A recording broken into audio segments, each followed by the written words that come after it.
So you want to make your female Earthling do crazy, good, dumb Ki Blast damage, and you've come to the right place. This is the build video, finally, for my female Earthling Eliza. I know a lot of people have been asking for this. I can even name a few people who have been asking for this.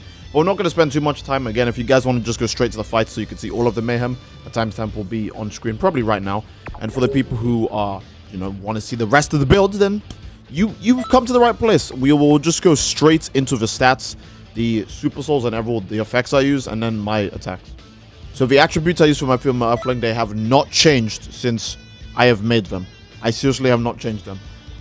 Again, 0 in health because Earthlings already are very, they just have good in every field. And because Earthlings are good in every field, I don't feel like I need to put that much into health, if that makes any sense. So, yeah, I just didn't put any. 1 extra bar in Ki can never hurt. There's always moments where you're using Ki Blast and you're like, damn, I wish I had an extra bar right now. So just having 1 extra bar in Ki never hurts too much. I believe this is a bar and a half of stamina. Although normally I don't just put an odd number in there. No, that's not even a bar and a half of stamina. Yeah, normally I don't do this. I should probably change that. But the only thing I would do is add more into my strike supers, and I'll get to that in a bit. But 63 in stamina, because again, you just need 42 to get more than a bar. Any extra amount you put in is kind of irrelevant until you get to the next 42, 84, and so on and so forth. So that it's really only relevant if you can hit those like marks. Other than that, you might as well just put the extra numbers in something else. Basic attack 125, because again, basic attack is the most common form of damage in the game, and female Earthlings have the best. Okay, if you take XYs out of the game, all that stupid stuff, then female Earthlings have the best moveset in the game by far. Their stamina breaks are really quick, their combos are really quick, their combos are super hard to punish, they have really high recovery, their combos are super fast. They're just solid, right? God tier. They're super good.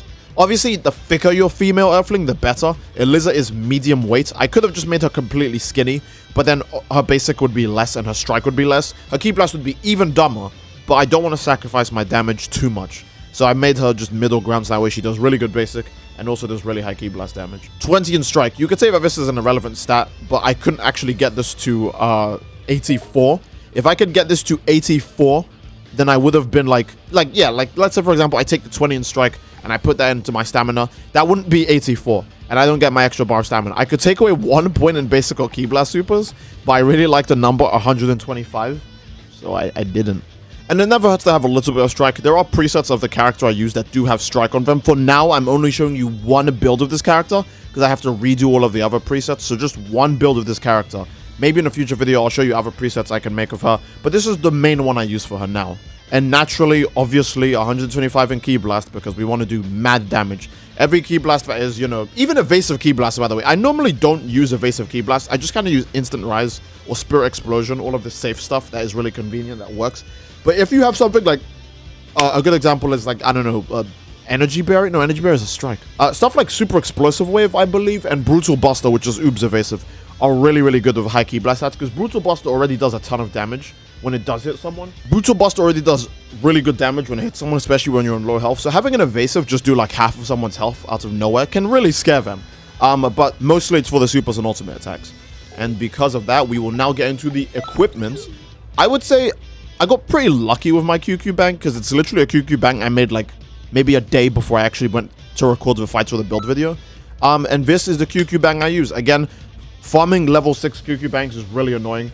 I almost wouldn't recommend it, because there's not even enough players on the game to consistently do this. So if you do want to get, strong QQ Bangs, make sure you get a friend and do some 6-star, it's a really taxing venture, actually. You need to speak to the guy who's near the area where you spawn that gives you all of those missions. He's like, hey, do you want to do PvP? Do you want to do a raid? Do you want to do parallel quests? Only if you speak to him, and only if you pick parallel quests, does this option show up. If you want to do parallel quests normally, at the normal place, it will not happen. You have to only speak to that guy. It's really annoying. But yeah, get some friends, do that. Find the easiest or shortest parallel quest, which can range from the Z Broly one, where you just need to collect the Dragon Balls, and that's it. Don't even go for the ultimate finish, just collect the Dragon Balls and go home. Or you can go for the one with Toa and Mira, and when Bardock shows up, like Timebreaker, Bardock, Masken, whatever, that one is really short and guarantees it literally every run. So, yeah. Really short, super easy, and yeah, so those are the ones I'd recommend. The Toa and Mira one, where Bardock shows up, or the Z Broly one, where you need to collect the Dragon Balls. That's all I would recommend. And I got a super good QQ Bang, I would say. While it doesn't raise my basic attack, I don't care too much. My basic attack is high enough. I just need it to raise my Ki Stamina and Ki Blast supers. It could lower everything else and I wouldn't even give a shit. So long as it raises my Ki Stamina and Ki Blast supers, I'm Gucci. So yeah, super lucky on the QQ Bang. And again, I would say farm your best 6-star QQ Bangs because you can get some that are pretty good. I would always recommend having something that has max stamina because stamina in the game is way too important. So make sure you always have, for example, this doesn't mean anything to me because it just makes me have less stamina. It doesn't matter if every stat got a buff, the stamina got enough. That's too much. And of course, the Super Soul I use is You Irritating Little Pest. There are a lot of really good Ki Blast Super Souls. I could even just use one, like the Beerus one, for example, that just buffs all of your Ki Blast damage after like 30 seconds or a minute. I don't remember. But this one is just more convenient for the way I use my Earthling. Again, there are too many QQ Bangs in the game for me to actually scroll through all of them and then decide, yes, this is the one I want to pick for my Ki Blast character. So I just make it simple by just, yeah, using this. Again, when I make my future build video on her, I will make sure to include every QQ Bang that I think is a good idea, or Super Soul is a good idea for other builds. But this is what I would recommend for any, you know, super attack orientated character. If you just use super attacks predominantly, whether it be strikes or Ki Blast, then this is pretty meta. It's just ultra convenient and really good. And of course, now the super attacks. Now, don't forget, this is all on just one build. Blaster Bomb. I think Blaster Bomb is a super good move. It just covers a huge area. It has a really low chance to miss. And it can really hit people a lot out of Z Vanishes. Blaster Bomb is just solid. It's a good ranged Ki Blast attack in general. Like, you know when you knock someone back and that's the end of the combo and you want to finish? Instead of using something like boring and OP like Flash Strike, don't get me wrong, Flash Strike is super good. If you want to use it, feel free. But I'm trying to make something that's more than just meta here. If you guys were looking for a really cookie cutter, generic OP moveset build video, you can watch tons of videos on that. But if you want to look at something that you can actually have fun with and still do good, then I'm guessing that's why you came here. So thank you so much. And again, just leave a like and subscribe. It shows your support to the channel, lets me know that you guys think that this is cool, and I'll keep making more of these. Blaster Cannon. Blaster Cannon is... okay. Blaster Cannon is one of those moves that's absolutely trash, and then also god tier. It's super good once in a combo when you have someone just stun locked in your blows. For example, you're using like your 5-hit combo, and instead of doing a stamina break, or where you think there's enough stun, just throw out a Blaster Cannon, because it will do gross damage because all of the blasts connect to that range. It's super solid, massive damage. Unfortunately, if you get the person in an air combo, I don't know how to describe it.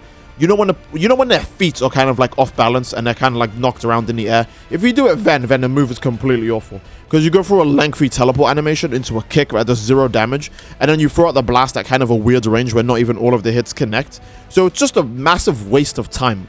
You should just use Kamehameha instead if you're going to use your blast in an air combo like that. Or Flash Strike again. Psycho Barrier. Honestly, I would say Psycho Barrier just hard carries this entire build. Psycho Barrier is such a mindlessly good move. And I don't even see enough people using it correctly. Psycho Barrier is so, like, crazy broken. Like, yeah. Like, okay, hear me out. It's not like stupid generic Xenoverse, like, meta cheese broken, right? But Psycho Barrier is ultra viable. There's just too many scenarios where it's good. And because you can actually, like, you see a lot of people spam Psycho Barrier. They just yeet out the inputs. You want to take your time with the inputs. You want to go slow with it. Only if you have someone hit by the first input, then just go crazy with the rest of them, right? But if you want to, like, trick someone or play into someone's, like, idea of, okay, the attack is over, then take your time. And you'll see what I mean in the fights. I'm very proud about the way I was able to utilize Psycho Barrier in the fights, at least. So I hope you guys do enjoy that when we get there. Gravity Impact has been a staple on Eliza ever since Xenoverse 1. It's really just a me thing that I left this move on. I would, honestly, you could put anything else on if you want to. But Gravity Impact is just a move I've always been in love with on Eliza since Xenoverse 1. Now, it was kind of hard to use in Xenoverse 1, but thankfully Xenoverse 2 has combos where it's usable. And especially for female Earthlings as well, they have an unvanishable Gravity Impact. Now, you don't see anyone use this because Xenoverse players just love using the generic same in meta cheese they see everyone else using. But Gravity Impact legitimately has an unvanishable in female Earthlings. Don't know how no one knows this still. But yeah, you can do a lot with that knockback. Also, Gravity Impact, I think, is still the longest knockback in the whole game out of any attack, seriously. It's the longest knockback in the whole game. You move really slow when you do get knocked back, so it gives a lot of time for even slow projectiles to catch up to the person you use it against. And generally, it's just a super safe place to use most ultimate attacks. You could probably connect Spirit Bomb off of Gravity Impact, because it knocks the person back for so long and does it so slowly. And then I think they're also hard knocked down when they hit the floor. It might be the only place to use Spirit Bomb, but why would you ever... Don't use Super Spirit Bomb. The move sucks. Just don't use it. A good example is that you'll see me a lot of times in fights use Gravity Impact, and then immediately use Revenge Death Ball, which is my ultimate attack. Because genuinely, Gravity Impact does knock a person back so long, you can immediately throw a Revenge Death Ball afterwards, which is better. It's why it's good for this build to have so much ki. Because the higher your ki is, when you do the Gravity Impact and then the Revenge Death Ball, you could be throwing out like a 6 ki Revenge Death Ball immediately into a combo, and it's ultra good. Again, I'd only recommend this if the enemy doesn't have enough stamina to really do much about it, because if they do, they'll just evasive. And unless if it's like a really bad evasive, like you check and an evasive is trash and it's not going to save them, then yeah, feel free to just throw this out. But other than that, they'll pretty much get away every time. And yes, again, Revenge Death Ball. It's a move that builds in power the higher your ki is. It's a very standard strong move. It's basically Ki Blast Power Rush, or it's good Super Spirit Bomb. Don't know why they just haven't rebalanced Super Spirit Bomb to work like Revenge Death Ball. But maybe to the key, it could be stamina, or maybe just some other mechanic. Who knows, man? Just make the move at least fast. Make it the move usable. Make the move do damage. Simple as, and that's why Revenge Death Ball is still a must-have move for me. It's just too convenient. There's so many times where your enemy limit bursts, and you just kill them in one hit because the Revenge Death Ball comes in. Or they've just finished using the limit burst, but the HP is still so high. But you have Revenge Death Ball, so you can clean it all out in one go. And Grand Smasher. Grand Smasher is just a really convenient move. It's just super good. You throw the move out, it's a fast projectile, it works on a lot of knockbacks. It has a second input, which I recall... Wait, hold on. Second input can't be guarded, right?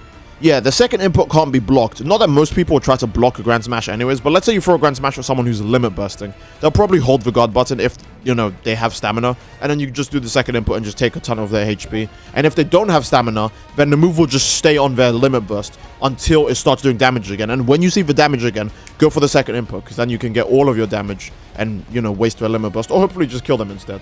Potential Unleashed, because it's the best transformation in the game. And Brutal Buster, again, while I would recommend a 2-bar evasive most of the time, because 2-bar evasives are just like super good. Spirit Explosion, Instant Rise, blah, blah, blah, blah, blah, blah, blah. I'm sure you guys can think of a ton of good 2-bar evasives. There are even some like Super Explosive Wave, that combo. But we aren't going for like super meta. Otherwise, I would just say, oh, Fake Blast in every fucking build video, and that's just boring. So again, Brutal Buster. Super strong evasive, does really good damage, knocks the enemy away, it does cost 3 bars of stamina. However, when someone's HP is low, Brutal Buster can be charged up for just a little bit more time and break all of the enemy's stamina.